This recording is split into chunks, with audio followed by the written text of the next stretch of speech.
السلام عليكم ورحمة الله وبركاته. معكم مروة من مطبخ مروة. النهاردة هنعمل الأكلة الرسمية للشتاء. بصوا، الجو تلجي جدا والواحد مش قادر، حتى والله عايزة اقعد تحت البطانية على طول، مش عايزة اقوم من كتر السقعة. بحس ان رجليا زقعينة وايديا، وبدخل احط ايدي في المية برتعش. عملت بقى حلة محشي كرنب كده. بصوا بقى، السخونية اللي طالعة منها دي هي دي الدفا. بالنسبة لي هي دي الدفا، ما ينفعش ابدا ابدا شتاء من غير محشي كرنب. انا من عشاق المحاشي بكل انواعها. بحب جدا اعمل محشي كل اسبوع على الاقل مرتين. يعني على الاقل دلوقتي في الوقت الحالي مره، لكن كنت بعمل في الاسبوع مرتين. المحشي ده حاجه يعني عظيمه. بصوا بقى صباع المحشي وتحفه ازاي وجميل، وبيدوب كده، بس طبعا سخن جدا جدا. ف مولع. بصوا، ما بيشدش ولا اي حاجه، وبيدوب مولع جدا. تعالوا بقى نشوف المحشي القمر ده عملناه ازاي بطريقه سهله وبسيطه، والاكل اللي معاه هو المحشي بتاعنا. تعالوا بقى نشوف عملناه ازاي وايه طريقته. بصوا، الرز مفلفل وجميل، وهقولك على كل اسرار تسوية المحشي، واسرار ان المحشي بتاعنا يطلع مفلفل وقت ما بيشدش الورق بتاعه، وزي الزبدة كده معاكي. يلا بينا نشوف بقى الطريق. هنتعرف بقى على كل اسرار المحشي من اول سلق الكرنب لغاية التسوية، وازاي نسويه ويطلع معانا بالطريقة الحلوة وسهل وازاي. ولاي بنت طبعا بوريلكم بقى دي لحمة بالبامية. بصوا بقى اللحمة دايبة دوب. بصوا دايبة دايبة مش مستحملة. بصوا اهي، جميلة جدا جدا. طبعا الاكل السخن بيدفي. وعملت جنبها شوربة لسان عصفور. وتعالوا بقى نشوف الصور. بصوا صباع المحشي، يا لهوي على جماله وعلى حلاوته. تعالوا بقى نشوف المحشي القمر ده عملناه ازاي وطريقته ايه. اول حاجة عندي طبعا ايه، احضر الحاجات التسبيكة والحاجات بتاعة المحشية. عندي هنا طماطم. حتى الطماطم لو انتوا واخدين بالكم هتلاقوها مخضرة كده، معرفش ليه. جبت 3 كيلو طماطم، وهغسلهم كويس جدا بقى ايه، ونبتدي نقطعها. طبعا غسلت الطماطم زي ما انتوا شفتوا كده.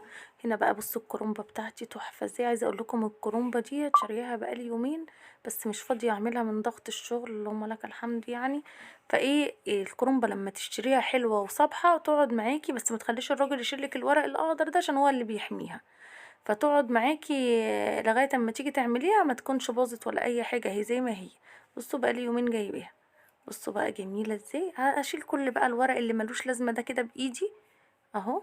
الورق اللي مش هتستخدميه، مع ان في ناس كتير جدا جدا بتحب اوي الورق الاخضر ده وبتحشيه. ان انا عندي اخويا بيموت في محشي الكرنب اللي هو ورقه اخضر، وعبد الرحمن ابن الصغنطوط ده بيحب محشي ورق الكرنب الاخضر. فبصوا بقى كده، هشيل بقى كل ده. بصوا الكرنبية ما شاء الله، الله اكبر عليها. هبتدي بقى كده اخد الراس بتاعتها داير ما يدور اهي، بالسكينة كده. وجمادي طبعا انا ايه، غسلت الطماطم قلت اخلطها واحط التسبيكه، بس لقيت الميه اللي انا حطاها على البوتاجاز لسلق الكرنبه غليت خلاص. فهبتدي ايه، اسلق الكرنبه الاول، وانا بسلق بقى وكده بسبك اهو. نعمل بقى كله مع بعض. قلت ايه النهارده ما عندي شغل خفيف، نعمل الاكل بسرعه، وعلشان مش هضمن نفسي بقى اهو. زي ما انتوا شايفين كده، بصوا بقور الكرنبه كده من جوه اهي، علشان كل العروق دي تسيب بعضها. اه زي ما انتوا شايفين كده، بقور راسها كده علشان كل العروق ايوه تسيب بعضها كده، واعرف اخلع الورق. بصوا اهو، الورق الاخضر الفاتح شويه زي اللي انا شيلته ده هحشيه عادي جدا اهو. بصوا بخلع ورقه ورقه. بصوا بيبقى فيه ورقه فوق ورقه من بره، فانتي تاخدي بالك اني الورقه اللي على الورقه، فبشيلها ايه بالراحه. بصوا هنا الميه غلت، حطيت لها كمون، معلقه كمون كده حلوه، ومعلقتين سكر، ومعلقه ملح كده مليانه. وهسلق الكرومبة فيها بقى. بصوا بنزل ورقة ورقة، اوعي تضغطي عليها وتكسري الورقة. يا دوبك بس اول ما بتشم المية بتدبل. بصوا بعد ما خليتها كلها دبلت قلبتها على الوش التاني، وهكذا. بصوا بقلبها. الكرنب ما شاء الله كان صابح وجميل، فما بياخدش سلق كتير. ما تهرهوش يعني، هو دقيقة على الوش ده دقيقة على الوش ده، وبطلع على طول ما بغيبش عليه اهو. طبعا بطلعه على بلاستيكة كده في قلب الحوض، مشغلة عليها المية الساقعة، وبشطفه كويس جدا، وبحطه في مصفى اهو زي ما انتوا شايفين كده. طبعا لازم نطلعه على ميه ساقعه عليه، لان الكرنب لو احنا طلعناه وما بردناهوش على طول بميه ساقعه، ايه اللي بيحصل؟ بيكمل تسويه، يعني بدل ما يحتفظ بحرارته يكمل تسويه. ده اللي بقول لكم عليه. بصوا ادي ورقه الورقة دي اهي، شايفين فوق الورقة دي، فانا ما ينفعش اشيل ديت، لازم اشيل اللي فوقيها. بصوا بسلكها كده اهي. هشيل بقى انهي اهي، اشيل اللي فوق الاول اهي. بصوا لو جينا نشيل ايوه اهي، عشان ما تتقطعش مننا اهي كده اهو. بشيل الورقة اللي فوق الورقة اهو زي ما انتوا شايفين كده. بصوا انا هفضل بقى ايه اخد منها ورق كده لغايه لما تقضي بس تدخل في الحل.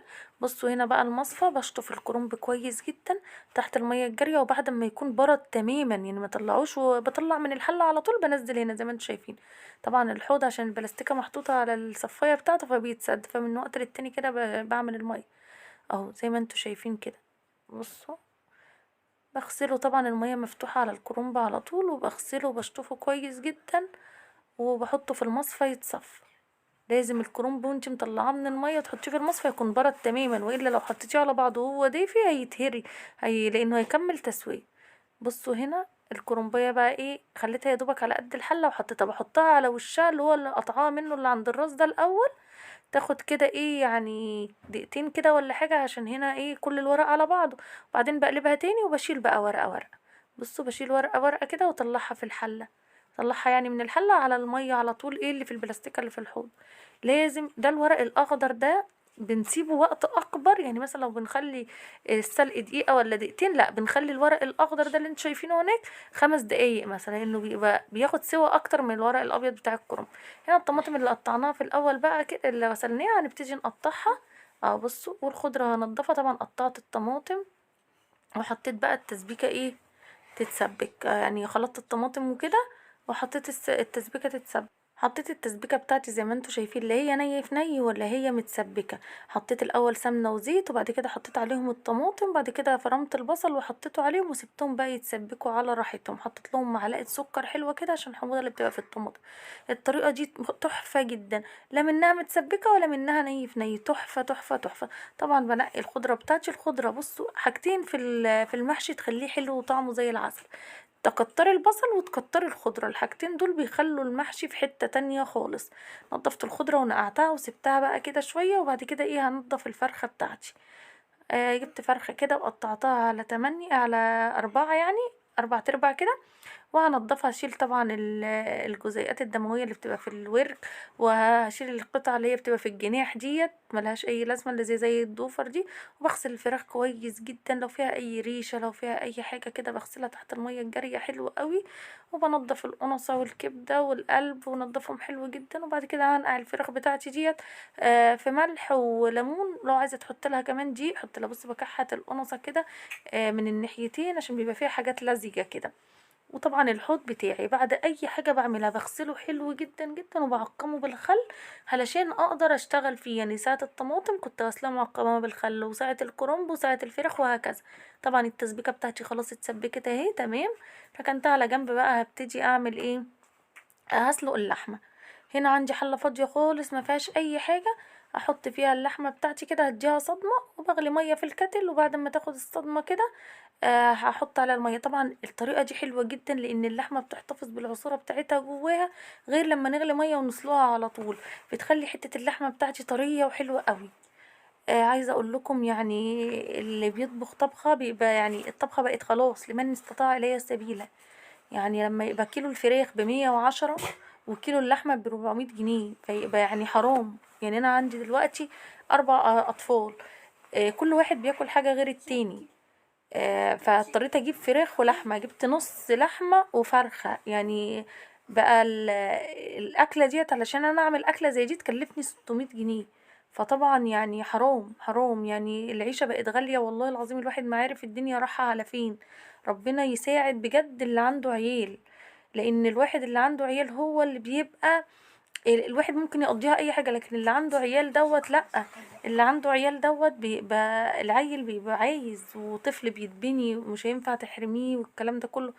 فربنا معانا يا رب، والعادي الايام الجاية دي على خير، لان بجد بجد العيشة بقت صعبة جدا. فطبعا اي حد بيعمل اي طبخة آه، جارك اكيد بيشمها. لو انت عارف ان جارك دوت يعني ما يقدرش يعملها، ظروفه ما تسمحش. الطبق اللي هتطلعه من طبختك ده مش هو اللي هيغنيك ولا هو اللي هيفقرك، لا. فيا ريت كل واحد يخلي للرسول واسطة على سبع جار. حتى لو جارك دوت ظروفه سامحة بس ما بيعرفش يعمل، ممكن في ستات ما بتعرفش تطبخ حلو كده، لا لازم توديلها. اوعي جارك يشم عندك حاجة وانتي ما تدوقوش منها، لان بجد بجد حرام، بالذات في الغلا اللي احنا فيه ده. زي ما انتوا شايفين كده انا بقطع الكرنب ازاي.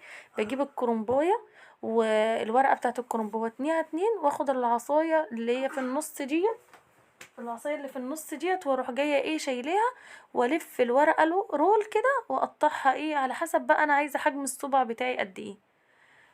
انا يمكن الصبع بتاع المحشي تحسوه كبير شويه، بس هو مش كبير ولا حاجه والله. ده الكرنبايه الورق بتاعها نفسه تخين ومليانه زي ما انتوا شايفين كده، الورق نفسه فيه زي عصايص كده، زي اللي هي بتاعه الكرنبه، اللي هي اسمها ايه، العروق بتاعه الكرنبه، فعشان كده بيتخن الصبع.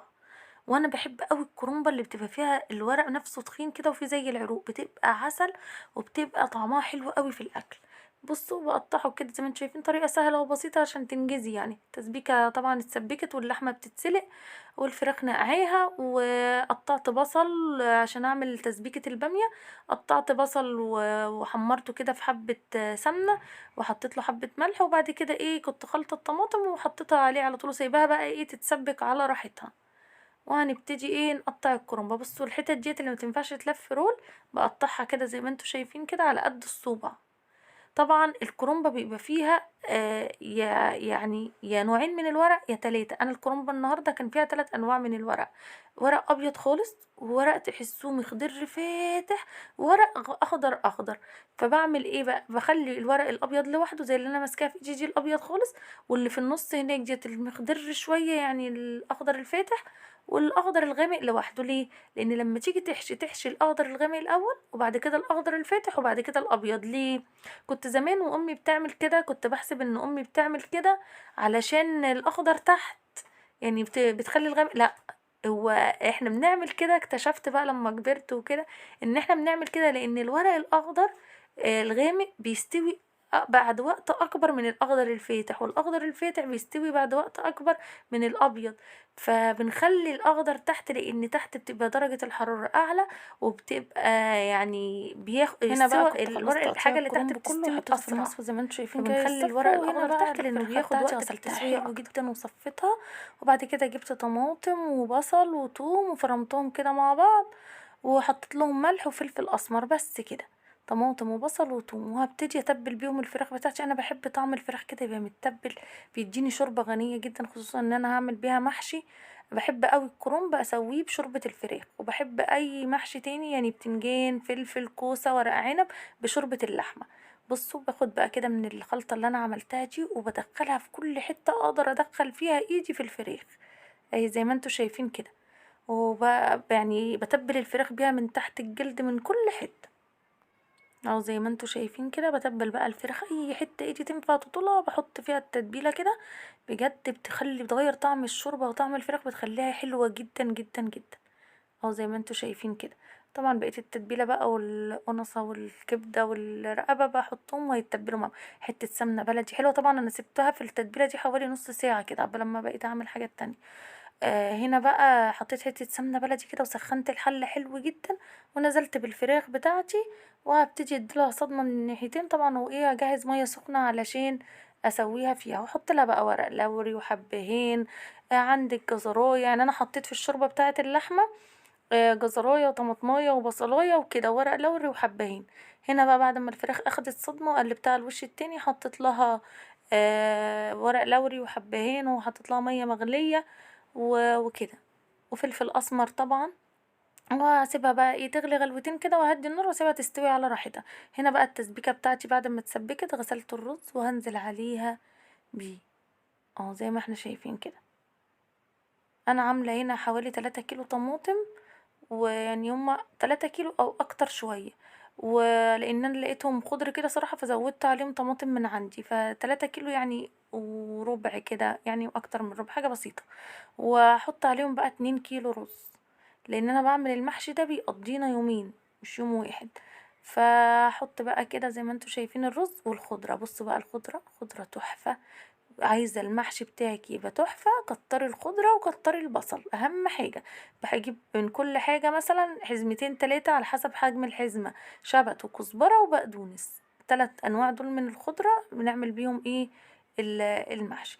هنا بقى هحط بقى التوابل بتاعتي، او زي ما انتوا شايفين كده بنزل بقى، احط ملح، طبعا تملحي بقى الرز حلو جدا، وفلفل اسمر وشطة وكمون. هي دي كل التوابل اللي انا بحطها للمحشي بتاعي. محشي الكرنب لا بحط له توم ولا بحط له فلفل ولا يعني فلفل اخضر، ولا بحط له بهارات من اي نوع، هو فلفل اسمر وملح وشطة وكمون، بيبقى احلى محشي كرنب تدوقيه في حياتك. اللهم لك الحمد، يعني محدش اكل عندي محشي الكرنب الا يعني وشكر فيه جامد جدا وطلب الطريقة. فبجد اعمليه على ضمانتي ومش هتندمي ابدا. وزي ما انتوا شايفين كده بحط بقى على حسب طبعا كمية الرز اللي انت عامليها، يعني على حسب الكمية بتحطي. وهقلب بقى كل ده مع بعضه كويس جدا جدا، اهو زي ما احنا شايفين كده.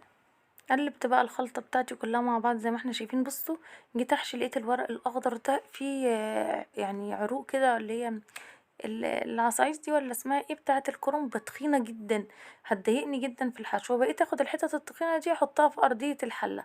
طبعا انا مش بحط في ارضية الحلة، وانتوا اتفرجتوا عليا قبل كده يعني تابعتوني عملت المحشي معاكم كذا مرة، ما بحطش. بس بما ان كده كده الورق ده مش هحشيه، فقلت خلاص احطه في الارضية بقى، اهو زي ما انتوا شايفين كده. طبعا في ناس كتير بتحط فلفل وبصل وطماطم وورق كرنب او العروق بتاعة الكرنب، اهو بصوا، علشان الكرنب لو حصل له حاجة من تحت، يعني لو اتلسع ولا حاجة، دول اللي بيحموه. انا الحمد لله مش بيتلسع ولا حاجة، فما بحطش اساسا. اهو بصوا بحشي بقى ازاي، باخد الرول كده وبحشي وبقص ايه على قد الحتة اللي انا حشيتها، وبرص في الحلة، وهكذا. بصوا بدأت بالأخضر زي ما أنا، بصوا لقيتها تخينة جدا برضو، رحت حاطاها. عارفين لو التخينة ديت بيضة هحشيها عادي، لكن خضرة صراحة بتبقى رتلة. أبدأ بالأخضر كده زي ما انتوا شايفين من تحت. بصوا عبد الرحمن ابني بضحك عليه، بقول له ايه، بيقول لي يا ماما انا عايز محشي ورق عنب وانا عامله كرنب. اقول له طب ما انا ما عملتش ورق عنب، يقول لي ايه خلاص مش واكل، وهو بياكل الكرنب. فانا اروح بقى بروح ضحك عليه بقى، واروح جايبه له الورق الاخضر ده اللي انا حاشيه، واقول له انا عامله لك ورق عنب اهو. بياكلوا ويقول لي الله ورق العنب جميل، عبيط. بياكل ومش عارف حاجة. عبد الرحمن ابني ده عامل ناصح، هو عنده 5 سنين بس فظيع، بصوا مغلبني في حياتي، وحشري وبيحشر نفسه في كل حاجة، وعايز يعمل معايا كل حاجة، عايز يعمل معايا محشي، وعايز يعمل معايا الشغل، وعايز يعني ما بصدقه ينام علشان اعرف اشتغل. بصوا احشيه كده، بحط طبعا حبة رز على قد الصبع، علشان متكتريش الرز في الصبع، عشان ياخد راحته في التسوية، لان الرز طبعا اكيد بيزيد في اثناء السوى، فلو كترناه مش هيلاقي مكان يزيد فيه فيطلع بره الحلة، وده اللي بيخلي المحشي بتاعنا بيبقى مليان رز من على وش الحلة كده. طبعا هحشيه كله كده بقى وارصه زي ما انتوا شايفين. نحشي كل الحلة كده بسرعة، مش هتاخد مننا وقت. انا بقى ولادي رايحين يلعبوا كورة، ماشي، يعني حاجزين نادي ورايحين يلعبوا كورة هما واصحابهم. وخلصي الاكل قبل ما نروح علشان ناكل، احنا عايزين ناكل قبل ما نمشي. يا ابني طب ما انا بشتغل اهو، لا خلصي بسرعة، فعايزين يخلص بسرعة، فاضطريت اعمل حلة صغيرة زي ما انتوا شايفين كده عشان اسويها لهم عشان ياكلوا وينزلوا، وانا اكمل على راحتي ايه بعدين. عايزين ينزلوا الساعة 2 يروحوا يلعبوا كورة، طبعا اجازة بقى وسنينها، فمفيش قدامهم غير الكورة، كل شوية رايحين يلعبوا كورة. فاضطريت بقى اعمل حلة صغيرة زي ما انتوا شايفين كده، فكنت شغالة والله العظيم بايدي واسناني علشان اخلص ايه يلحقوا ياكلوا قبل ما يمشوا. بقول لهم هتاكلوا محشي وتروحوا تلعبوا كورة، قابلوني لو عرفتوا تلعبوا ان شاء الله هتناموا في الملعب. بصوا هنا بقى دي التسبيكة بتاعة البامية، اللي هي البصل اللي خرطناه وحطينا عليه سمنة وملح وحمرناه لغاية ما يبقى لونه ذهبي كده، وحطيت عصرت يعني خلطت طماطم في الخلاط وحطيتها. بصوا اساسا الحتة دي ما اتصورتش، بصوا الشوربة على المحشي قد ايه، يا دوبك على يعني مش مغطياه، يعني يا دوبك باينة من فوق المحشي بس. حطيتها طبعا وهزيت الحلة كده، الشوربة تكون بتغلي سخنة جدا، وبحطها على المحشي طبعا ونملحها حلو. هنا بقى الطماطم والتسبيكة اللي احنا سبكناها اديتها خلطة كده في الخلاط، ورحت ايه يعني اولع عليها تاني. انا كنت سايباها صراحة وانا بحشي المحشي، قلت لما اخلص بقى عبال لما احط المحشي تكون البامية استوت، فطفيت عليها. فاما هدت بقى وبردت كده خلطتها في الخلاط، زودت لها شوربة كده من بتاعة اللحمة. وبعد كده هحط ايه، طبعا الحمد لله الكهرباء عمالة بتقطع كل شوية. في يوم قطعت عندنا، يعني مرة قطعت عندنا من الساعة 4 فجر الجمعة لغاية تاني يوم السبت الساعة 6 بالليل، يعني يعتبر يومين. فطبعا بصوا الحلة لما غلت بدير الحلة كده من وقت للتاني، بلفها وبهزها كده علشان ايه الشوربة تبقى في كل الحلة. فايه فطبعا اما الكهربا جيت كان في حاجات قربت تفك وراحت. اما الكهربا جيت لقيت الفريزر بتاعي بعد ما شغلته مش شغال، دايرة الكهربا باظت. فعبال ما اتصلت بالصيانة وجم، فكانت حاجات كتير من الخضار فكت وباظت فرمتها. طبعا انا بفرز البامية على طول صراحة، بنقيها بقى زي ما انا عايزة، بنقي البامية البروني ديت الصغنطوطة الحلوة دي. فطبعا ما فيش عندي بامية بروني، فاضطريت اشتري كيس البامية ده ب20 جنيه. ما فيهوش نص كيلو، 400 جرام تقريبا. والبامية مش زي اللي احنا بنشتريها بقى ونقمعها بقى ويعني نعملها زي ما احنا عايزين. لا دي البامية بصوا كبيرة قد ايه، لا مش زي ما احنا بنعملها ابدا. التانية انا بنقيها صغنطوطة وجميلة، بس هنعمل ايه، مرغم اخاك لا بطل. محمد ابني عايز ياكل بامية بروني ومفيش طبعا بامية فريش دلوقتي، فجبت ايه، بامية مفرزة. هنا بعد ما حطيت البامية كده، طبعا تحطيها متفرزة على طول على الصلصة وهي بتغلي. حطيت لها معلقة توم كده مفروم مع فلفل اخضر، وقلبتها وهغطيها تغلي غلوتين، واروح مهديالها النار واسيبها تستوي على راحتها. هنا المحشي، يبقى المحشي اول حاجة الشوربة تكون بتغلي ونسقي بيها المحشي، يبقى يدوبك على اول صباع كده، ونهز الحلة زي ما انا بهزها كده واحطها واسيبها على نار عالية. وبعد ما اسيبها على نار عالية بعد ما تغلي كام غلوة زي ما احنا شفنا هدي النار، واروح حاطه حلة المحشي تاني واغطيها.